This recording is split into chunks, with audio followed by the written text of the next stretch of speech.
दोस्तों हाजिर एक होर वीडियो रिपोर्ट लैके चैनल रितेश लखी अनप्लग्ड उत्ते ते अज दी इस वीडियो रिपोर्ट विच दोबारा मैनू गलबात करनी पएगी पंजाब दे पिंडां दी शामलाट ज़मीनां उत्तों कब्जा छुड़वाउण दी ओह मुहिम जो कि पंजाब सरकार ने अपनी मुहिम दस के कुछ हफ्ते पहला तो शुरू की है। पंजाब दे पेंडू विकास अते पंचायती राज मंत्री कुलदीप सिंह धालीवाल वल्लों कैमरा टीमां दे नाल पिंडां दे विच ज़मीनां उत्ते कब्जे छुड़वाए जाण दा जिहड़ा एक नुमाइशनुमा अभियान तोरिया गया है उस दी असल सच्चाई यानी कि दुध दा दुध ते पानी दा पानी मैं कीता सी अपनी बीती एक रिपोर्ट विच, जिस विच कि मैं ये स्पष्ट करता सी कि इस अभियान दे पिछे कोई सरकार दा अपना इनिशिएटिव नहीं बल्कि सुप्रीम कोर्ट ऑफ इंडिया दा अप्रैल 7 2022 दा एक लैंडमार्क फैसला है। इसनूं मैं लैंडमार्क फैसला कहा सी, लेकिन अज जे मैं इसनूं थोड़े सामने एक वक्री शब्दावली दे विच बयान करना चाहां तो मैं थोड़े सामने इसनूं एक अर्थ शेकिंग यानी कि धरती कंबा देण वाले या हिला देण वाले फैसले वजों भी पेश करना चाहांगा। उसका कारण यह है कि अज पंजाब दे पिंडां दे विचों या उन्हां ज़मीनां जिस उत्ते लोकां वल्लों कब्जे किए गए ने उन्होंने कुछ समय के उत्ते जायज़ मन के वो नजायज़ कब्जे किए जिन्होंने सुप्रीम कोर्ट ने अप्रैल 7 2022 के अपने फैसले दे विच निरस्त करता उड़ाता। अज पिंडां दे विच समस्यावां उभरनियां शुरू हो चुकियां ने। अपनी बीती रिपोर्ट विच मैं इस चीज़ का खदशा तो इस चीज़ उत्ते चिंता भी प्रगटाई सी। अपने कुछ अजिहे सबसक्राइबर जिन्होंने कि इस फैसले बारे मैनू तकरीबन एक महीना पहला ही जानकारी दी सी उन्हां दे उस सुझाव बारे भी मैं जिक्र किया सी कि इस मुद्दे नूं गंभीरता नाल लैण दी अते इस उत्ते एक कमीशन या एक हाई पावर्ड कमेटी बना के एक प्रॉपर फॉर्मेट बनाए जाण दी लोड़ है ताकि लोकां ते पिंड दे जिहड़े आम गरीब लोग हैगे ने जो कि इस फैसले दे नाल प्रभावित हो सकते हैं या फिर वो धनाड़ लोग या वो लैंड शार्क्स जिन्होंने आपां कहने जे उन्हां वल्लों कुछ अजिहियां कोशिशां हुंदियां ने कि कानूनी अड़चनां नूं खड़ा करके इन्हां ज़मीनां उत्तों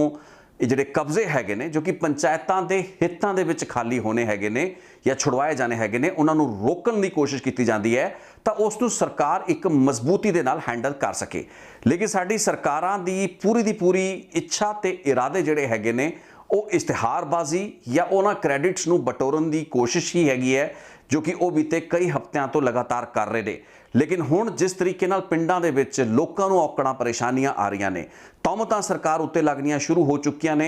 ਜਿਹੜੇ ठेके दोबारा दिते जा रहे हैं उन्हां दे विच भेदभा या फिर पार्शियलिटी के इल्ज़ाम सरकारां ते स्थानक अधिकारियों उत्ते लगने शुरू हो चुके हैं। वो दिन दूर नहीं जदों सरकार नूं इन्हां सुप्रीम कोर्ट के ऑर्डरां नूं हवा विच लहरा के दसना पएगा कि यह सब कुछ जो हो रहा है जिस दे नाल एक बहुत वड्डा वर्ग पंजाब दा प्रभावित होना है जिसने तरलो मच्छी होना है तो उस दे विच सिर्फ वड्डे वो माफिया दे लोग नहीं वो लैंड शार्क्स नहीं जिन्होंने कि नजायज़ कब्जे अपने रसूख दे चलते अपने असर दे चलते किए हुए हैं बल्कि वो साधारण अते गरीब परिवारां दे लोग भी इस सुप्रीम कोर्ट के फैसले की चपेट ते मार हेठ आणगे ते उन्हां दी जिंदगियां भी प्रभावित होणगियां। सो एक दो धारी तलवार है ये फैसला जिस दे दो एजेस हैगे ने जिस दे नाल कि हर वर्ग प्रभावित होएगा कि बहुत वड्डा वर्ग प्रभावित होएगा। अक्सर इस केस दे विच आपां एक विलेनाइज करके उस कॉलोनाइजर नूं वेखदे हैं उन्हां वड्डी मगरमच्छां नूं वेखदे हैं जिन्हां ने कि ज़मीनां उत्ते नजायज़ कब्जे किए ने जिन्हां दे विच पॉलिटिशियंस आंदे ने IAS IPS अफसर असर रसूखदार लोग आउंदे ने। लेकिन अज इन्हां फैसलियां दा असर आम लोकां दी जिंदगियां उत्ते साधारण पेंडू लोकां दीयां जिंदगियां उत्ते जिहड़े कि बहुत ही मार्जिनल पद्धर दे उत्ते अपना काम करके रोज़ी रोटी कमा रहे हैं उन्हां कोल एडे वसीले साधन नहीं हैगे ने उन्होंने भी इन्हां फैसलियां दे नाल प्रभावित होना है। यही कारण है कि वो जिहड़ी सलाह दी गई सी या वो जिहड़ा सुझाव दिता गया सी कि एक हाई पावर्ड कमेटी बने सरकार इस मुद्दे उत्ते गंभीरता दे नाल विचार करे क्योंकि ये कोई छोटा मोटा काम नहीं है। ये लैंडमार्क जजमेंट ते एक अर्थ शेकिंग डेवलपमेंट सी जिसनूं असी जिन्नी साधारण तरीके दे नाल समझिया है या जिन्ने साधारण तरीके दे नाल लैण दी कोशिश कर रहे हैं थोड़े जी अपनी सियासी शोहरत बटोरन की खातर ये एक बहुत वड्डा जोखिम भी है जो कि सरकार भी चुक रही है तो विरोधी पार्टियां जो सरकारां नूं निशाने उत्ते लैके उन्होंने सिर्फ सियासी पक्षों टारगेट करने की नीयत के नाल नुकताचीनी कर रहे हैं तो वह भी एक बहुत वड्डी गलती करते हुए वेखे जा सकते हैं। सो समझण की लोड़ है ਭਗਵੰਤ ਮਾਨ ਦੀ ਸਰਕਾਰ ਲਈ, ਅੱਜ ਪੰਜਾਬ ਦੀ ਆਮ ਆਦਮੀ ਪਾਰਟੀ ਦੀ ਸਰਕਾਰ ਲਈ ਆਉਣ ਵਾਲੇ 1 ਸਾਲ ਦੇ ਵਿੱਚ ਹੋਰ ਸਾਰੇ ਕੰਮ ਜਿਹੜੇ ਉਹਨਾਂ ਨੇ ਕਰਨੇ ਨੇ, ਹਰ ਮਹਿਕਮੇ, ਦਰਜਨਾਂ ਜਿਹੇ ਹੋਰ ਮਹਿਕਮੇ ਨੇ ਜਿਨ੍ਹਾਂ ਦੇ ਬੜੇ ਜ਼ਰੂਰੀ ਕੰਮ ਨੇ, ਉਹ ਸਾਰੇ ਕੰਮ ਇੱਕ ਪਾਸੇ ਰੱਖ ਦਈਏ ਤੇ ਇਹ ਜਿਹੜੀ ਸ਼ਾਮਲਾਟ ਜ਼ਮੀਨਾਂ ਦੇ ਉੱਤੋਂ ਕਬਜ਼ੇ ਛੁਡਵਾਉਣ ਦੇ ਕੰਮ ਤੇ ਇਹਨਾਂ ਦੇ ਇਸ ਪੂਰੇ ਦੇ ਪੂਰੇ ਪ੍ਰੋਸੈਸ ਦੇ ਵਿੱਚ ਜਿਹੜੀਆਂ ਦਿੱਕਤਾਂ, ਕੰਪਲਿਕੇਸ਼ਨਸ ਆਉਂਦੀਆਂ ਨੇ, ਜਿਹੜੀਆਂ ਪੇਚੀਦਗੀਆਂ ਆਉਂਦੀਆਂ ਨੇ, ਉਹਨਾਂ ਨੂੰ ਸੌਟ ਆਊਟ ਕਰਕੇ ਲੋਕਾਂ ਦੀ ਤਸੱਲੀ ਕਰਾ ਕੇ, ਲੋਕਾਂ ਨੂੰ ਅਹਿਸਾਸ ਦਿਵਾ ਕੇ ਕਿ ਸੁਪਰੀਮ ਕੋਰਟ ਦੇ ਫੈਸਲੇ ਦਾ ਜੇ ਅਸਰ ਉਹਨਾਂ ਦੀ ਜ਼ਿੰਦਗੀ ਉੱਤੇ ਮਾੜਾ ਪੈ ਰਿਹਾ ਹੈ ਤਾਂ ਉਹ ਫੈਸਲੇ ਦਾ ਅਸਰ ਜਿਹੜਾ ਹੈ ਉਹ ਪੰਚਾਇਤਾਂ ਦੇ ਹੱਕ ਵਿੱਚ, ਪਿੰਡਾਂ ਦੇ ਹੱਕ ਵਿੱਚ ਹੈ, ਨਾ ਕਿ ਕਿਸੇ ਵਿਅਕਤੀ ਵਿਸ਼ੇਸ਼ ਦੇ ਹੱਕ ਵਿੱਚ। ਸੋ ਇਸ ਲਈ ਇੱਕ ਬਹੁਤ ਵੱਡੀ ਲਾਮਬੰਦੀ ਤੇ ਮੁਹਿੰਮ ਦੀ ਲੋੜ ਹੈ, ਮੋਬਿਲਾਈਜੇਸ਼ਨ ਦੀ ਲੋੜ ਹੈ। ਲੇਕਿਨ ਸਾਡੀਆਂ ਸਰਕਾਰਾਂ ਦਾ ਧਿਆਨ ਇਸ਼ਤਿਹਾਰਬਾਜ਼ੀ ਤੇ ਪ੍ਰਚਾਰ ਤੋਂ ਜੇ ਨਿਕਲੇਗਾ ਤਾਂ ਹੀ ਇਸ ਮਾਮਲੇ ਦੀ ਗੰਭੀਰਤਾ ਨੂੰ ਉਹ ਸਮਝ ਪਾਉਣਗੇ। ਤੁਸੀਂ ਇੱਕ ਵਾਰ ਫਿਰ ਇਹ ਸਵਾਲ ਕਰ ਸਕਦੇ ਹੋ ਕਿ ਆਪਾਂ ਐਡੇ ਕ੍ਰਿਟੀਕਲ ਕਿਉਂ ਹੋ ਰਹੇ ਹਾਂ ਸਰਕਾਰ ਦੇ ਪ੍ਰਤੀ ਜਾਂ ਵਿਰੋਧੀ ਧਿਰਾਂ ਦੇ ਪ੍ਰਤੀ ਵੀ ਅੱਜ ਮੈਂ ਕ੍ਰਿਟੀਕਲ ਕਿਉਂ ਹਾਂ, ਇਸ ਦੇ ਮੈਂ ਤੁਹਾਨੂੰ ਕਾਰਨ ਦਾਂਗਾ। ਕਿਉਂਕਿ ਵਿੱਤੀ ਰਿਪੋਰਟ ਦੇ ਵਿੱਚ ਵੀ ਲੋਕਾਂ ਨੇ ਸਵਾਲ ਚੁੱਕਿਆ ਸੀ ਕਿ ਜੇ ਭਗਵੰਤ ਮਾਨ ਦੀ ਸਰਕਾਰ ਜਾਂ ਆਮ ਆਦਮੀ ਪਾਰਟੀ ਦੀ ਸਰਕਾਰ ਜ਼ਮੀਨਾਂ ਉੱਤੇ ਕਬਜ਼ੇ ਛੁਡਵਾ ਰਹੀ ਹੈ ਤਾਂ ਪੁਰਾਣੀਆਂ ਸਰਕਾਰਾਂ ਨੇ ਕਿਉਂ ਨਹੀਂ ਛੁਡਵਾਏ। ਸੋ ਮੈਂ ਤੁਹਾਨੂੰ ਬਾਰ-ਬਾਰ ਕਹਿ ਰਿਹਾ, ਉਸ ਰਿਪੋਰਟ ਨੂੰ ਲੋਕਾਂ ਨੇ ਸੁਣਿਆ ਨਹੀਂ, ਸਮਝਿਆ ਨਹੀਂ। ਆਪਣੇ ਸਿਆਸੀ ਜਿਹੜੇ ਹਿੱਤ ਹੁੰਦੇ ਨੇ, ਆਪਣੇ ਸਿਆਸੀ ਵਿਚਾਰਧਾਰਕ ਜਿਹੜੀ ਸਾਂਝ ਹੁੰਦੀ ਹੈ, ਉਸ ਦੇ ਚਸ਼ਮੇ ਦੇ ਨਾਲ ਜਦੋਂ ਲੋਕ ਟੀਵੀ ਰਿਪੋਰਟਸ ਨੂੰ ਵੇਖਦੇ ਨੇ ਤਾਂ ਉਹ ਇਸ ਤਰੀਕੇ ਦੀਆਂ ਟਿੱਪਣੀਆਂ ਕਰਦੇ ਨੇ। ਲੇਕਿਨ ਮੈਂ ਜੋ ਕਹਾਣੀ ਤੁਹਾਨੂੰ ਪਿਛਲੀ ਰਿਪੋਰਟ ਵਿੱਚ ਦੱਸੀ ਸੀ, ਹਰਿਆਣਾ ਦੀ 30 ਸਾਲ 3 ਦਹਾਕੇ ਦੀ ਲੜਾਈ, 5 ਮੁੱਖ ਮੰਤਰੀ, 4 ਸਿਆਸੀ ਪਾਰਟੀਆਂ ਤੇ 1 ਸਟੈਂਡ, ਇਹ ਕਾਰਨ ਹੈ ਇਸ ਫੈਸਲੇ ਦਾ ਜਿਸ ਤਹਿਤ ਕਿ ਪਿੰਡਾਂ ਦੀਆਂ ਸਾਂਝੀਆਂ ਜ਼ਮੀਨਾਂ, ਸ਼ਾਮਲਾਟ ਦੇ ਜਿਸ ਨੂੰ ਕਿਹਾ ਜਾਂਦਾ ਹੈ, ਉਸ ਨੂੰ ਪਿੰਡਾਂ ਦੇ ਕੋਲ ਦੇਣ ਦਾ ਜਾਂ ਉਹਨਾਂ ਨੂੰ ਵਾਪਸ ਸੌਂਪਣ ਦਾ ਇੱਕ ਇਤਿਹਾਸਕ ਫੈਸਲਾ ਜਿਹੜਾ ਸੀ ਬੀਤੇ ਮਹੀਨੇ ਸੁਣਾਇਆ ਗਿਆ ਸੀ। ਲੇਕਿਨ ਪੰਜਾਬ ਦੀ ਸਰਕਾਰ ਤੇ ਪੰਜਾਬ ਦੀ ਸਿਆਸੀ ਪਾਰਟੀਆਂ, ਇੱਥੋਂ ਦੇ ਸਿਆਸੀ ਆਗੂ ਕਰ ਕੀ ਰਹੇ ਨੇ? ਪੂਰੇ ਪੇਜ ਦਾ, ਫਰੰਟ ਪੇਜ ਦਾ ਅੰਗਰੇਜ਼ੀ, ਹਿੰਦੀ, ਪੰਜਾਬੀ ਦੇ ਅਖਬਾਰਾਂ ਦੇ ਵਿੱਚ ਇਸ਼ਤਿਹਾਰ ਦਿੱਤੇ ਜਾਂਦੇ ਨੇ ਤੇ ਇਸ ਪੂਰੀ ਦੀ ਪੂਰੀ ਕਵਾਇਦ ਤੇ ਕੋਸ਼ਿਸ਼ ਨੂੰ ਸਰਕਾਰ ਦੀ ਮੁਹਿੰਮ ਦੱਸਿਆ ਜਾਂਦਾ ਹੈ। ਪੁਰਾਣੇ ਖਰਚੇ ਵਸੂਲਣ ਤੇ ਨਾ ਵਸੂਲਣ ਦੀ ਸਥਿਤੀ ਜਾਂ ਜ਼ਮੀਨਾਂ ਉੱਤੇ ਕਬਜ਼ੇ ਨਾ ਛੱਡਣ ਦੀ ਸਥਿਤੀ ਵਿੱਚ ਨਵੇਂ ਪਰਚੇ ਦਰਜ ਕਰਾਉਣ ਦੀ ਮੁੱਖ ਮੰਤਰੀ ਸਾਹਿਬ ਦੀ ਚੇਤਾਵਨੀ ਨੂੰ ਜਿਸ ਫੌਂਟ ਸਾਈਜ਼ ਦੇ ਵਿੱਚ ਛਾਪਿਆ ਗਿਆ, ਜੇ ਉਸ ਤੋਂ 10 ਗੁਣਾ ਘੱਟ ਫੌਂਟ ਸਾਈਜ਼ ਦੇ ਵਿੱਚ ਵੀ ਇਹ ਦੱਸਦਾ ਗਿਆ ਹੁੰਦਾ ਕਿ ਇਹ ਫੈਸਲੇ ਸੁਪਰੀਮ ਕੋਰਟ ਦੇ ਨੇ, ਮਾਨਯੋਗ ਸੁਪਰੀਮ ਕੋਰਟ ਦੇ ਫੈਸਲੇ ਦੇ ਕਾਰਨ ਹੀ ਸਰਕਾਰ ਨੂੰ ਇਹ ਜ਼ਮੀਨਾਂ ਨੂੰ ਖਾਲੀ ਕਰਾਉਣਾ ਪੈਣਾ ਹੈ ਤੇ ਪੰਚਾਇਤਾਂ ਨੂੰ ਇਹਨਾਂ ਜ਼ਮੀਨਾਂ ਨੂੰ ਉਹਨਾਂ ਲੋਕਾਂ ਤੋਂ ਵਾਪਸ ਲੈਣਾ ਪੈਣਾ ਹੈ ਜੋ ਕਿ ਹੋ ਸਕਦਾ ਹੈ ਪਿੰਡਾਂ ਦੇ ਵਿੱਚ ਰਸੂਖ ਵੀ ਰੱਖਦੇ ਹੋਣ, ਹੋ ਸਕਦਾ ਹੈ ਇੱਕ ਬਹੁਤ ਵੱਡਾ ਅਜਿਹਾ ਵਰਗ ਹੋਵੇ ਜੋ ਕਿ ਚਾਹੁੰਦਾ ਨਾ ਹੋਵੇ ਕਿ ਇਸ ਤਰੀਕੇ ਦੀ ਬਦਲਾਅ ਜਿਹੜੇ ਹੈ ਉਹ ਹੋਣ। ਲੇਕਿਨ ਕਿਉਂਕਿ ਹੁਣ ਅਦਾਲਤ ਦਾ ਫੈਸਲਾ ਹੈ, ਇਸ ਨੂੰ ਟਾਲਿਆ ਨਹੀਂ ਸੀ ਜਾ ਸਕਦਾ। ਸੋ ਸਰਕਾਰ ਨੇ ਤਾਂ ਇਹ ਗੱਲਬਾਤ ਨਹੀਂ ਦੱਸੀ, ਨਾ ਆਪਣੇ ਪ੍ਰਚਾਰ ਦੇ ਵਿੱਚ, ਨਾ ਹੀ ਆਪਣੇ ਇਸ਼ਤਿਹਾਰ ਦੇ ਵਿੱਚ। ਲੇਕਿਨ ਸਾਡੀ ਵਿਰੋਧੀ ਪਾਰਟੀਆਂ ਦਾ ਤੁਸੀਂ ਵਤੀਰਾ ਵੇਖੋ। ਅੱਜ ਸੁਖਪਾਲ ਖਹਿਰਾ ਪੰਜਾਬ ਦੇ ਕਾਂਗਰਸ ਦੇ ਲੀਡਰ ਨੇ ਤੇ ਦਾਅਵਾ ਕਰਦੇ ਨੇ ਕਿ ਹਰ ਮੁੱਦੇ ਦੀ ਉਹਨਾਂ ਨੂੰ ਸਮਝ ਹੁੰਦੀ ਹੈ। ਇੱਕ ਅੱਧੇ ਘੰਟੇ ਦੀ ਤੋਂ ਵੱਧ ਸਮੇਂ ਦੀ ਇੱਕ ਪ੍ਰੈਸ ਕਾਨਫਰੰਸ ਦੇ ਵਿੱਚ ਇੱਕ ਸ਼ਬਦ ਵੀ ਸਰਦਾਰ ਸੁਖਪਾਲ ਸਿੰਘ ਖਹਿਰਾ ਨੇ ਸੁਪਰੀਮ ਕੋਰਟ ਦੇ ਫੈਸਲੇ ਦੇ ਸੰਦਰਭ ਵਿੱਚ ਨਹੀਂ ਬੋਲਿਆ। ਬਾਰ-ਬਾਰ ਉਹੀ ਜਸਟਿਸ ਕੁਲਦੀਪ ਸਿੰਘ ਦੀ ਰਿਪੋਰਟ ਦਾ ਰਾਗ ਸਾਡੀਆਂ ਪਾਰਟੀਆਂ, ਸਾਡੀਆਂ ਸਰਕਾਰਾਂ ਅਲਾਪ ਰਹੀਆਂ ਨੇ। ਕੈਬਨਿਟ ਸਬ ਕਮੇਟੀ ਦੀ ਰਿਪੋਰਟ ਦਾ ਜ਼ਿਕਰ ਕੀਤਾ ਜਾ ਸਕਦਾ ਹੈ। ਇਹ ਮੈਂ ਦੱਸਦਾ ਕਿ ਇਹ ਜਸਟਿਸ ਕੁਲਦੀਪ ਸਿੰਘ ਕਮੇਟੀ ਜਾਂ ਕਮਿਸ਼ਨ ਦੀ ਰਿਪੋਰਟ ਤੇ ਕੈਬਨਿਟ ਸਬ ਕਮੇਟੀ ਦੀ ਰਿਪੋਰਟ ਜਿਹੜੀ ਹੈ ਉਹ ਬੇਸਿਕਲੀ ਅਜਿਹੇ ਕੂੜੇਦਾਨ ਦੇ ਵਿੱਚ ਬੀਤੀਆਂ ਸਰਕਾਰਾਂ ਨੇ ਤੇ ਪੋਲੀਟੀਕਲ ਪਾਰਟੀਆਂ ਨੇ ਸਿੱਟ ਕੇ ਰੱਖੀਆਂ ਨੇ ਤੇ ਇਹਨਾਂ ਦੇ ਸਾਰੇ ਹਿੱਤ ਤੇ ਮੁਫਾਦ ਇਸੇ ਚੀਜ਼ ਦੇ ਨਾਲ ਜਗ ਜ਼ਾਹਰ ਵੀ ਹੁੰਦੇ ਨੇ ਤੇ ਉਜਾਗਰ ਵੀ ਹੁੰਦੇ ਨੇ। ਸੋ ਉਹਨਾਂ ਕੂੜੇਦਾਨਾਂ ਤੋਂ ਚੱਕ ਕੇ ਬਾਰ-ਬਾਰ ਇਹ ਲੀਡਰ ਜਦੋਂ ਇਹਨਾਂ ਰਿਪੋਰਟਾਂ ਦਾ ਜ਼ਿਕਰ ਕਰਦੇ ਨੇ ਜੋ ਕਿ ਸਿਰਫ ਪੰਜਾਬ ਦੇ ਵਿੱਚ 50,000 ਏਕੜ ਜ਼ਮੀਨਾਂ ਨੂੰ ਸ਼ਾਮਲਾਟ ਜਿਹੜੇ ਲੈਂਡਸ ਹੈਗੇ ਨੇ ਉਹਨਾਂ ਨੂੰ ਛੁਡਵਾਉਣ ਦੀ ਗੱਲ ਕਰਦੇ ਨੇ, ਇਹ ਭੁੱਲ ਜਾਂਦੇ ਨੇ ਕਿ ਇਹ ਜ਼ਮੀਨਾਂ ਜਿਹੜੀਆਂ ਕਿ ਨਜਾਇਜ਼ ਕਬਜ਼ਿਆਂ ਤੋਂ ਛੁਡਵਾਈਆਂ ਜਾਣੀਆਂ ਨੇ, ਇਸ ਦਾ ਜਿਹੜਾ ਰਕਬਾ ਹੈ ਉਹ ਕਈ ਲੱਖ ਏਕੜ ਤੱਕ ਜਾਂਦਾ ਹੈ। ਸੋ ਬਾਰ-ਬਾਰ 50,000 ਏਕੜ ਸੁਖਪਾਲ ਖਹਿਰੇ ਵਰਗੇ ਲੀਡਰਾਂ ਦਾ ਇਹ ਦਾਅਵਾ ਹੈ ਕਿ ਜੀ 1 ਮਹੀਨਾ ਪਹਿਲਾਂ ਮੈਂ ਲੋਕਾਂ ਨੂੰ ਸਾਰਾ ਇਹਨੂੰ ਦੱਸਿਆ ਸੀ ਤੇ ਸਰਕਾਰ ਨੂੰ ਮੈਂ ਕਿਹਾ ਸੀ ਵੀ ਤੁਸੀਂ ਲੋਕਾਂ ਦੇ ਨਜਾਇਜ਼ ਜਿਹੜੇ ਕਬਜ਼ੇ ਹੈਗੇ ਨੇ ਪੰਚਾਇਤੀ ਜਾਂ ਸ਼ਾਮਲਾਟ ਜ਼ਮੀਨਾਂ ਉੱਤੇ ਛੁਡਾਓ। ਇੱਕ ਵੀ ਸਤਰ, ਇੱਕ ਵੀ ਲਾਈਨ ਜਾਂ ਇੱਕ ਵੀ ਸ਼ਬਦ ਸੁਖਪਾਲ ਸਿੰਘ ਖਹਿਰਾ ਨੇ ਸੁਪਰੀਮ ਕੋਰਟ ਦੇ ਜਾਂ ਹਰਿਆਣਾ ਸਰਕਾਰ ਦੇ Jai Singh versus state of Haryana ਉਸ ਕੇਸ ਦੇ ਮੁਤਲਕ ਨਹੀਂ ਬੋਲਿਆ। ਸੋ ਹਰ ਲੀਡਰ ਇਸ ਮੁਹਿੰਮ ਨੂੰ ਆਪਣਾ ਕਹਿਣਾ ਚਾਹੁੰਦਾ ਹੈ, ਇਸ ਉੱਤੇ ਕ੍ਰੈਡਿਟ ਬਟਾਉਣਾ ਚਾਹੁੰਦਾ। ਲੇਕਿਨ ਜਿਹੜੀ ਗੱਲ ਅੱਜ ਵਿਰੋਧੀ ਪਾਰਟੀਆਂ ਕਰ ਰਹੀਆਂ ਨੇ, ਖਾਸ ਕਰਕੇ ਸੁਖਪਾਲ ਖਹਿਰੇ ਵਰਗੇ ਲੀਡਰ, ਉਹ ਇਹ ਕਹਿ ਰਹੇ ਹੈਗੇ ਨੇ ਵੀ ਗਰੀਬ ਜਿਹੜਾ ਕਿਸਾਨ ਹੈ 1-1 1.5 2-2 ਏਕੜ ਜਿਨ੍ਹਾਂ ਕੋਲ ਰਕਬਾ ਹੈ ਉਹ ਕਾਫੀ ਬੁਰੀ ਤਰ੍ਹਾਂ ਪ੍ਰਭਾਵਿਤ ਨੇ। ਸਰਕਾਰਾਂ ਉਹਨਾਂ ਤੋਂ ਜ਼ਮੀਨਾਂ ਨੂੰ ਉੱਤੇ ਕਬਜ਼ੇ ਜਿਹੜੇ ਹੈਗੇ ਨੇ ਉਹ ਨਾ ਛਡਵਾਉਣ ਜਾਂ ਫਿਰ ਬਾਅਦ ਦੇ ਵਿੱਚ ਛਡਵਾਉਣ। ਪਹਿਲਾਂ ਜਿਹੜੇ ਵੱਡੇ ਲੋਕ ਹੈਗੇ ਨੇ, ਵੱਡੇ ਅਸਰ ਰਸੂਖਦਾਰ ਵਾਲੇ ਲੋਕ ਜਿਨ੍ਹਾਂ ਨੇ ਕਿ ਜ਼ਿਆਦਾ ਜ਼ਮੀਨਾਂ ਉੱਤੇ ਵੱਡੇ ਕਬਜ਼ੇ ਕੀਤੇ ਹੋਏ ਨੇ, ਉਹਨਾਂ ਤੋਂ ਜ਼ਮੀਨਾਂ ਛੁਡਾਈਆਂ ਜਾਣ ਤੇ ਬਾਅਦ ਦੇ ਵਿੱਚ ਇਹਨਾਂ ਛੋਟੇ ਲੋਕਾਂ ਨੂੰ ਤੰਗ ਕੀਤਾ ਜਾਏ। ਇਹੀ ਤਾਂ ਗੱਲਬਾਤ ਆਪਾਂ ਬੀਤੀ ਰਿਪੋਰਟ ਦੇ ਵਿੱਚ ਕਰਦੇ ਪਏ ਸੀ। ਲੇਕਿਨ ਮੁੱਦਾ ਇਹ ਹੈ ਕਿ ਇਸ ਦੇ ਵਿੱਚ ਲੋਕਾਂ ਨੂੰ ਝੂਠੀ ਆਸ ਦਿਵਾਉਣਾ ਕਿਸੇ ਸਿਆਸੀ ਲੀਡਰ ਜਾਂ ਸਿਆਸੀ ਪਾਰਟੀ ਨੂੰ ਕਿੰਨਾ ਸ਼ੋਭਦਾ ਹੈ, ਇਹ ਚੀਜ਼ ਨੂੰ ਲੋਕਾਂ ਦੇ ਜ਼ਿਹਨ ਦੇ ਵਿੱਚ ਉਤਾਰਨ ਦੀ ਲੋੜ ਹੈ ਕਿ ਹੁਣ ਸੁਪਰੀਮ ਕੋਰਟ ਨੇ ਜਿਹੜਾ ਆਪਣਾ ਫੈਸਲਾ ਸੁਣਾਇਆ ਹੈ ਉਸ ਤੋਂ ਬਾਅਦ ਸਥਿਤੀ ਸਪਸ਼ਟ ਹੋ ਚੁੱਕੀ ਹੈ, ਜੋ ਕਿ basically Punjab common village land act 1961 ਦੇ ਵਿੱਚ ਹੀ ਇੱਕ ਹੋਰ ਤਰਮੀਮ ਕਰਕੇ ਇੱਕ ਨਵਾਂ ਐਕਟ 1992 ਦੇ ਵਿੱਚ ਹਰਿਆਣਾ ਦੇ ਵੱਲੋਂ ਬਣਾਇਆ ਗਿਆ ਸੀ। ਉਸੇ ਐਕਟ ਦੇ ਮੁਤਲਕ 30 ਸਾਲਾਂ ਦੀ ਕਾਨੂੰਨੀ ਜੰਗ ਤੋਂ ਬਾਅਦ ਇਹ ਫੈਸਲਾ ਆਇਆ ਹੈ। ਸੋ ਉਹ ਪੂਰੀ ਦੀ ਪੂਰੀ ਗੱਲਬਾਤ ਪੰਜਾਬ ਉੱਤੇ ਪੂਰੇ ਤਰੀਕੇ ਨਾਲ ਲਾਗੂ ਹੁੰਦੀ ਹੈ ਤੇ ਇਹੀ ਕਾਰਨ ਹੈ ਕਿ ਅੱਜ ਮੰਤਰੀ ਤੇ ਪੰਜਾਬ ਸਰਕਾਰ ਦੇ ਜਿਹੜੇ ਰੈਵਨਿਊ ਮਹਿਕਮੇ ਦੇ ਅਫਸਰ ਹੈਗੇ ਨੇ ਉਹ ਜ਼ਮੀਨਾਂ ਖਾਲੀ ਕਰਾਉਂਦੇ ਹੋਏ ਘੁੰਮਦੇ ਪਏ ਨੇ। ਲੇਕਿਨ ਗਰੀਬਾਂ ਦਾ ਕੀ, ਆਮ ਲੋਕਾਂ ਦਾ ਕੀ? ਤੇ ਇਸ ਦੋ ਧਾਰੀ ਤਲਵਾਰ ਜਿਹੜੀ ਕਿ ਸੁਪਰੀਮ ਕੋਰਟ ਦੇ ਇਸ ਫੈਸਲੇ ਦੀ ਗਿਰਨ ਵਾਲੀ ਹੈ, ਉਸ ਦੇ ਵਿੱਚ ਕਿਸੇ ਛੋਟੇ ਜਾਂ ਕਿਸੇ ਵੱਡੇ ਦੇ ਵਿੱਚ ਤਾਂ ਫਰਕ ਕੀਤਾ ਹੀ ਨਹੀਂ ਜਾ ਸਕਦਾ। ਠੀਕ ਹੈ, ਜਿਵੇਂ ਸੁਖਪਾਲ ਸਿੰਘ ਖਹਿਰਾ ਨੇ ਕਹਿਣ ਦੀ ਤਾਂ ਕੋਸ਼ਿਸ਼ ਇਹ ਕੀਤੀ ਹੈ ਕਿ ਜੀ ਤੁਸੀਂ ਪਹਿਲਾਂ ਵੱਡੇ ਲੋਕਾਂ ਦੇ ਕਬਜ਼ੇ ਛੁਡਾਓ ਫਿਰ ਛੋਟਿਆਂ ਤੇ ਆਇਓ। ਲੇਕਿਨ ਇਸ ਤੋਂ ਇੰਪੋਰਟੈਂਟ ਸਵਾਲ ਹੈ ਕਿ ਕਾਨੂੰਨ ਦੇ ਮੁਤਾਬਕ ਸਾਰੇ ਬਰਾਬਰ ਨੇ, ਚਾਹੇ ਉਹ ਛੋਟਾ ਹੋਏ ਚਾਹੇ ਉਹ ਵੱਡਾ ਹੋਏ। ਅਖੀਰ ਦੇ ਵਿੱਚ ਇਹ ਛੋਟੇ ਰਕਬੇ ਵਾਲੇ ਲੋਕਾਂ ਨੂੰ ਵੀ ਆਪਣੀਆਂ ਉਹ ਜ਼ਮੀਨਾਂ ਹੈ, ਉਹ ਜਿਹੜੇ ਕਬਜ਼ੇ ਇਹਨਾਂ ਵੱਲੋਂ ਹੋਏ ਨੇ, ਜੋ ਕਿ ਸ਼ਾਇਦ ਇਹਨਾਂ ਦੇ ਮੁਤਾਬਕ ਜਾਇਜ਼ ਕਬਜ਼ੇ ਰਹੇ ਹੋ ਸਕਦੇ ਨੇ, ਲੇਕਿਨ ਕਿਉਂਕਿ ਹੁਣ ਅਪ੍ਰੈਲ 2022 ਦੇ ਫੈਸਲੇ ਦੇ ਵਿੱਚ ਸੁਪਰੀਮ ਕੋਰਟ ਨੇ ਇੰਟਰਪ੍ਰੀਟੇਸ਼ਨ ਹੀ ਬਦਲਤੀ। ਸ਼ਾਮਲਾਟ ਦੇ ਦੀ ਉਹ ਜ਼ਮੀਨ ਜੋ ਕਿ ਇਹਨਾਂ ਦੇ ਨਾਂ ਜਾਂ ਇਹਨਾਂ ਦੇ ਸ਼ੇਅਰ ਦੇ ਉੱਤੇ ਬੋਲਦੀ ਹੈ, ਉਸ ਤੋਂ ਬਾਅਦ ਹੁਣ ਇਹ ਜ਼ਮੀਨਾਂ ਪਿੰਡਾਂ ਦੀਆਂ, ਪੰਚਾਇਤਾਂ ਦੀਆਂ ਜ਼ਮੀਨਾਂ ਹੋ ਗਈਆਂ। ਸ਼ਾਮਲਾਟ ਦੇ ਯਾਨੀ ਕਿ ਪਿੰਡ ਦਾ ਸ਼ਰੀਰ ਹੈ। ਇਹ ਵੀ ਗੱਲਬਾਤ ਸਮਝਣ ਦੀ ਲੋੜ ਹੈ ਕਿ ਇਸ ਤਰੀਕੇ ਦੇ ਸਿਆਸੀ ਲੀਡਰ ਜਿਹੜੇ ਬਿਆਨ ਦੇ ਰਹੇ ਨੇ, ਖਾਸ ਕਰਕੇ ਸੁਖਪਾਲ ਖਹਿਰਾ ਵਰਗੇ ਲੀਡਰ ਜੋ ਕਿ ਕਹਿੰਦੇ ਨੇ ਕਿ ਸਰਕਾਰ ਨੂੰ ਚਾਹੀਦਾ ਹੈ ਕਿ ਸ਼ਾਇਦ ਉਹਨਾਂ ਦਾ ਇਸ਼ਾਰਾ ਕਰਨ ਦੀ ਕੋਸ਼ਿਸ਼ ਕੀਤੀ ਕਿ ਜਿਹੜੇ ਗਰੀਬ ਲੋਕ ਹੈਗੇ ਨੇ, ਜੋ ਕਿ ਬੇਸਹਾਰਾ ਲੋਕ ਹੈਗੇ ਨੇ, ਜਿਨ੍ਹਾਂ ਕੋਲ ਸੰਸਾਧਨ ਨਹੀਂ, ਉਹਨਾਂ ਨੂੰ ਇਹ ਜ਼ਮੀਨਾਂ ਦੇ ਦਿੱਤੀਆਂ ਜਾਣ, ਯਾਨੀ ਕਿ ਉਹਨਾਂ ਨੂੰ ਜ਼ਮੀਨਾਂ ਉਹਨਾਂ ਦੇ ਨਾਂ ਕਰਤੀਆਂ ਜਾਣ ਜਾਂ ਉਹਨਾਂ 'ਚ ਵੰਡ ਦਿੱਤੀਆਂ ਜਾਣ। ਇਹ ਦੱਸ ਦਈਏ ਕਿ ਸੁਪਰੀਮ ਕੋਰਟ ਦਾ ਇਹ ਫੈਸਲਾ ਇਸੇ ਚੀਜ਼ ਨੂੰ ਸੈਟਲ ਕਰਨ ਦੀ ਇੱਕ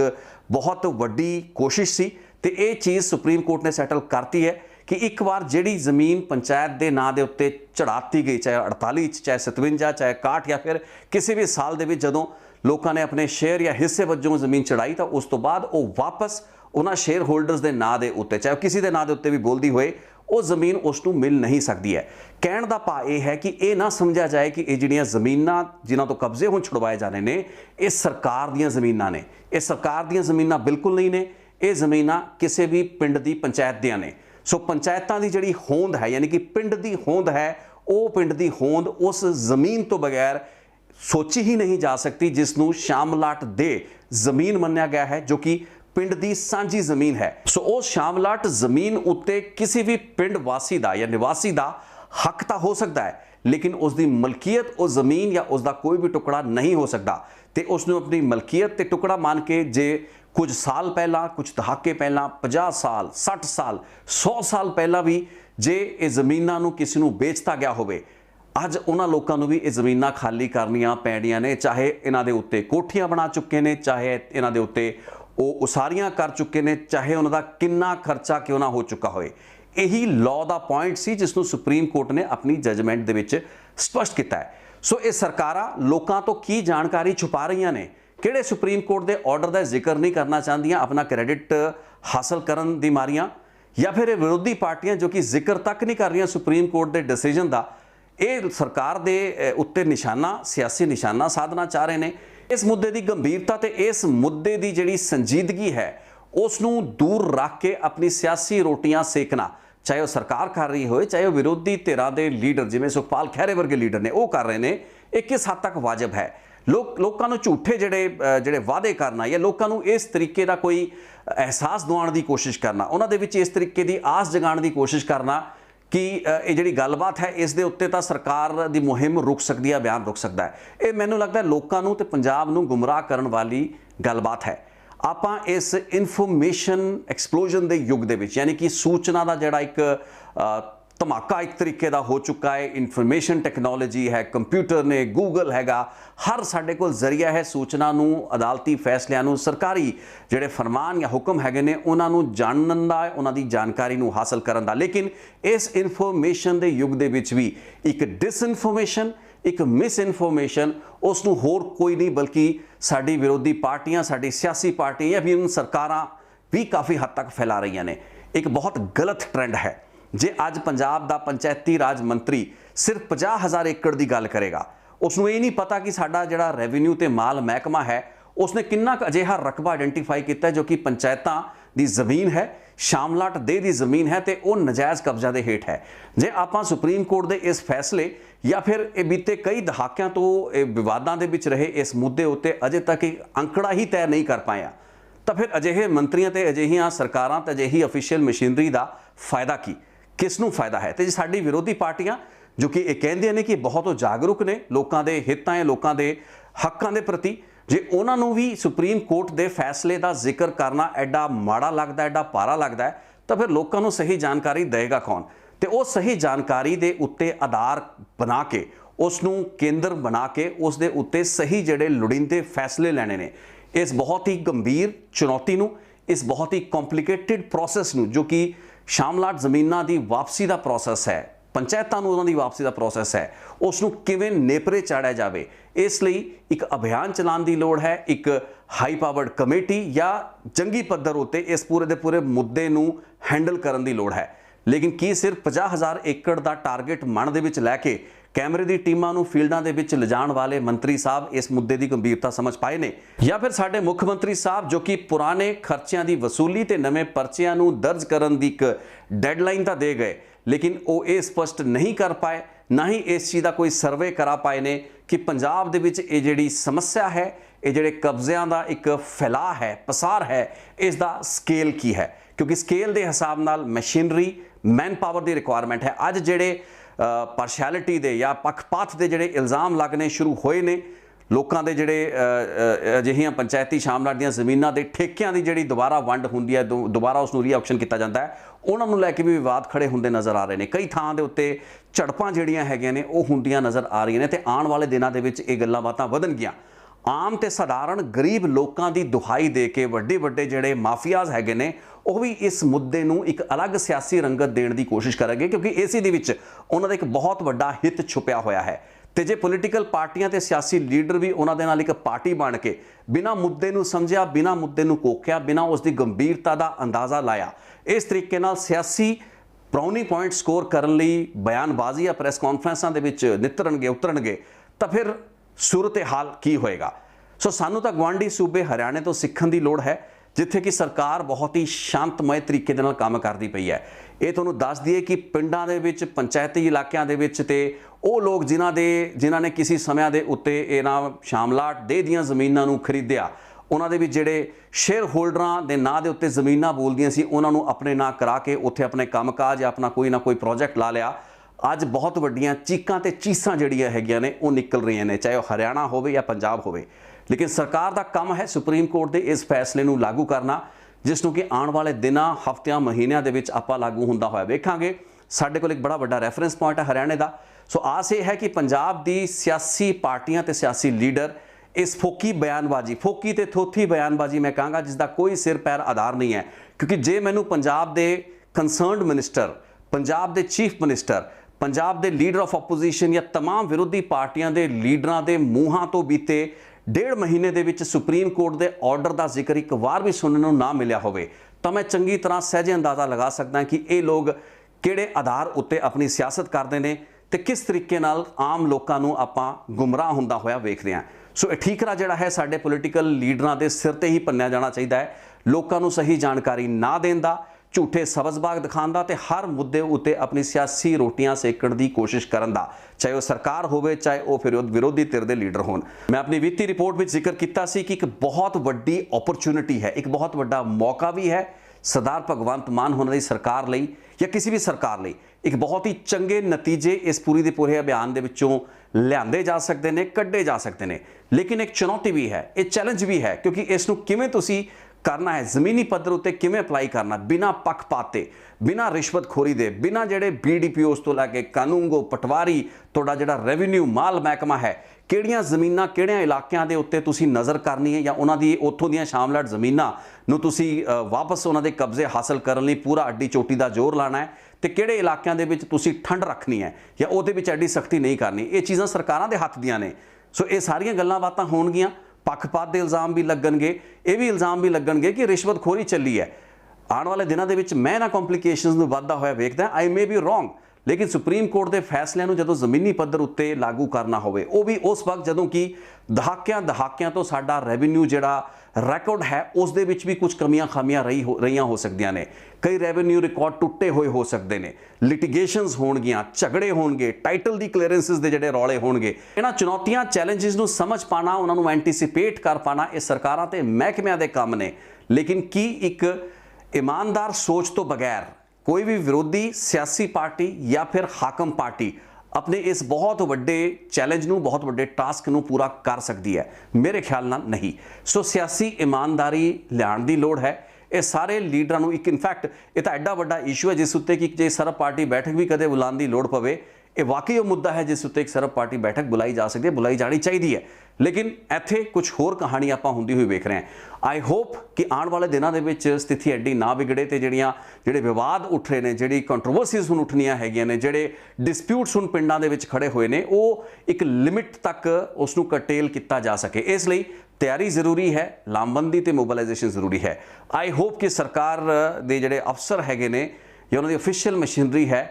ਗਰਾਊਂਡ ਲੈਵਲ ਦੇ ਉੱਤੇ ਅੰਦਰ ਖਾਤੇ ਆਪਣਾ ਕੰਮ ਸੁਚੱਜੇ ਢੰਗ ਨਾਲ ਕਰਦੀ ਪਈ ਹੈ। ਇਸ਼ਤਿਹਾਰਾਂ, ਬਿਆਨਬਾਜ਼ੀਆਂ ਤੇ ਇਸ ਤਰੀਕੇ ਦੇ ਜਿਹੜੇ ਅਖਬਾਰੀ ਬਿਆਨ ਹੈਗੇ ਨੇ, ਇਹਨਾਂ ਦੇ ਵਿੱਚ ਉਹ ਜੇ ਇਹੀ ਉਹਨਾਂ ਦੀ ਤਿਆਰੀ ਹੈ, ਜੇ ਇਹੀ ਸਾਡੀ ਸਰਕਾਰ ਦੀ ਤਿਆਰੀ ਹੈ, ਇਹੀ ਸਾਡਾ ਟਰਰਾ ਤੇ ਰੂਪ ਰੇਖਾ ਹੈ, ਤਾਂ ਫਿਰ ਆਉਣ ਵਾਲੇ ਦਿਨਾਂ ਦੇ ਵਿੱਚ ਦਿੱਕਤਾਂ ਹੋਰ ਬਣਨਗੀਆਂ ਤੇ ਲੋਕਾਂ ਜਾਂ ਸਮਾਜ ਦੇ ਵਿੱਚ ਜਿਹੜਾ ਤਣਾਅ ਹੈ ਉਸ ਨੂੰ ਆਪਾਂ ਹੋਰ ਵੱਧਦਾ ਹੋਇਆ ਵੇਖਾਂਗੇ, ਜੋ ਕਿ ਆਪਾਂ ਨਹੀਂ ਚਾਹੁੰਦੇ ਕਿ ਵਧੇ। ਸੋ ਸਰਕਾਰ ਤੇ ਹੁਕਮਰਾਨ ਪਾਰਟੀ ਲਈ ਇੱਕ ਬਹੁਤ ਸੁਨਹਿਰੀ ਮੌਕਾ ਵੀ ਹੈ। ਉਹ ਇੱਕ ਚੰਗੀ ਵਿਉਂਤਬੰਦੀ ਉਲੀਕ ਕੇ, ਇੱਕ ਪਲੈਨਿੰਗ ਕਰਕੇ, ਮੋਬਿਲਾਈਜੇਸ਼ਨ ਦੇ ਜ਼ਰੀਏ ਜਾਂ ਫਿਰ ਨੀਤੀਗਤ ਫੈਸਲੇ ਲੈ ਕੇ ਇੱਕ ਹਾਈ ਪਾਵਰਡ ਕਮਿਸ਼ਨ ਜਿਸ ਉੱਤੇ ਕਮੇਟੀ ਬਣ ਸਕਦੀ ਹੈ, ਉਸ ਨੂੰ ਬਣਾ ਕੇ ਇੱਕ ਗ੍ਰੀਵਾਂਸਿਸ ਦਾ ਇੱਕ ਅਲੱਗ ਸੈੱਲ ਬਣਾ ਕੇ ਲੋਕਾਂ ਦੀਆਂ ਸਮੱਸਿਆਵਾਂ, ਦਿੱਕਤਾਂ ਨੂੰ ਹੈਂਡਲ ਕਰਨ ਲਈ ਇੱਕ ਅਲੱਗ ਵਿੰਗ ਕ੍ਰੀਏਟ ਕਰਕੇ ਇਸ ਬਹੁਤ ਲੰਮੀ ਚੌੜੀ ਐਕਸਰਸਾਈਜ਼ ਨੂੰ ਸਹੀ ਤਰੀਕੇ ਨਾਲ ਨੇਪਰੇ ਚਾੜ ਸਕਦੀ ਹੈ। ਲੇਕਿਨ ਇਸ ਗੰਭੀਰਤਾ, ਇਸ ਸੰਜੀਦਗੀ ਨੂੰ ਉਹਨਾਂ ਨੂੰ ਸਮਝਣਾ ਪੈਣਾ। ਇਹ ਕੋਈ ਛੋਟਾ ਮੋਟਾ ਟਾਸਕ ਨਹੀਂ ਹੈ। ਇਹ ਪੰਜਾਬ ਦੀ ਕਿਸੇ ਵੀ ਪੁਰਾਣੀ ਸਰਕਾਰ, ਇਤਿਹਾਸ ਦੇ ਵਿੱਚ ਜਿੰਨੀਆਂ ਸਰਕਾਰਾਂ ਰਹੀਆਂ ਤੇ ਅੱਜ ਦੀ ਮੌਜੂਦਾ ਸਰਕਾਰ ਜਾਂ ਫਿਰ ਸ਼ਾਇਦ ਭਵਿੱਖ ਦੇ ਵਿੱਚ ਵੀ ਜੇ ਕੋਈ ਸਰਕਾਰ ਆਉਂਦੀ ਹੈ, ਉਹ ਸਾਰੀਆਂ ਸਰਕਾਰਾਂ ਦੇ ਪੱਖੋਂ ਇੱਕ ਬਹੁਤ ਹੀ ਵੱਡਾ ਚੈਲੰਜ ਹੈ, ਜੋ ਕਿ ਅੱਜ ਇਹ ਸੁਪਰੀਮ ਕੋਰਟ ਦੇ ਆਰਡਰ ਨੇ ਪੰਜਾਬ ਜਾਂ ਹਰਿਆਣੇ ਵਰਗੇ ਸੂਬਿਆਂ ਦੇ ਸਾਹਮਣੇ ਲਾ ਕੇ ਖੜਾ ਕਰਤਾ ਹੈ। ਸੋ ਇਸ ਦੀ ਗੰਭੀਰਤਾ ਨੂੰ ਸਮਝੀਏ, ਇਸ ਦੀ ਗ੍ਰੈਵਿਟੀ ਨੂੰ ਸਮਝਿਆ ਜਾਵੇ ਤੇ ਸਿਆਸੀ ਬਿਆਨਬਾਜ਼ੀਆਂ, ਇਸ਼ਤਿਹਾਰਬਾਜ਼ੀਆਂ ਤੋਂ ਉੱਭਰ ਕੇ ਸਹੀ ਫੈਸਲੇ ਲਏ ਜਾਣ, ਲੋੜੀਂਦੇ ਫੈਸਲੇ, ਲੋੜੀਂਦੇ ਸਟੈਪਸ ਤੇ ਬਿਨਾਂ ਪੱਖਪਾਤ ਤੋਂ, ਕਿਉਂਕਿ ਬਹੁਤ ਵੱਡਾ ਮੇਰੀ ਆਪਣੀ ਇਹ ਫੀਲਿੰਗ ਹੈ ਕਿ ਇੱਕ ਬਹੁਤ ਵੱਡਾ ਹੋਰ ਮਾਫੀਆ ਕਿਤੇ ਆਪਾਂ ਕ੍ਰੀਏਟ ਨਾ ਕਰ ਬੈਠੀਏ। ਇੱਕ ਸੁਹਿਰਦਤਾ ਤੇ ਸੰਜੀਦਗੀ ਦੇ ਨਾਲ ਇਸ ਅਦਾਲਤ ਵੱਲੋਂ ਬਖਸ਼ੇ ਗਏ ਮੌਕੇ ਦਾ ਸਹੀ ਫੈਸਲਾ ਜਾਂ ਸਹੀ ਫਾਇਦਾ ਜਿਸ ਨੂੰ ਕਹਿੰਦੇ ਆ ਚੁੱਕ ਕੇ ਲੋਕਾਂ ਦੇ ਹੱਕਾਂ ਦੀਆਂ, ਪੰਚਾਇਤਾਂ ਦੀਆਂ, ਪਿੰਡਾਂ ਦੀਆਂ ਜ਼ਮੀਨਾਂ ਨੂੰ ਉਹਨਾਂ ਦੇ ਕੰਟਰੋਲ ਦੇ ਹੇਠ ਵਾਪਸ ਦਿਵਾਉਣ ਦੀ ਇੱਕ ਜਿਹੜੀ ਮੁਹਿੰਮ ਹੈ, ਉਸ ਤੋਂ ਬਾਅਦ ਕਿ ਇਹ ਕੁਝ ਹੋਰ ਬਣਦਾ ਹੋਇਆ ਨਜ਼ਰ ਆ ਰਿਹਾ ਸੀ। ਸੋ ਮੈਨੂੰ ਲੱਗਾ ਕਿ ਇਸ ਉੱਤੇ ਇੱਕ ਹੋਰ ਰਿਪੋਰਟ ਬਣਨੀ ਚਾਹੀਦੀ ਹੈ। ਇਸੇ ਵਾਸਤੇ ਇਸ ਰਿਪੋਰਟ ਨੂੰ ਮੈਂ ਦੁਬਾਰਾ ਤੁਹਾਡੀ ਨਜ਼ਰ ਕੀਤਾ ਹੈ। ਆਸ ਕਰਾਂਗਾ ਗੱਲਬਾਤ ਠੀਕ ਲੱਗੀ ਹੋਵੇਗੀ। ਫੀਡਬੈਕ ਆਪਣੀ ਜ਼ਰੂਰ ਮੇਰੇ ਨਾਲ ਸਾਂਝੀ ਕਰੋ ਕਮੈਂਟ ਬਾਕਸ ਦੇ ਵਿੱਚ। ਲੈਣਾ ਤੁਹਾਡੇ ਤੋਂ ਇਜਾਜ਼ਤ। ਬਹੁਤ ਬਹੁਤ ਧੰਨਵਾਦ ਇਸ ਰਿਪੋਰਟ ਨੂੰ ਵੇਖਣ ਲਈ। Thank you so much.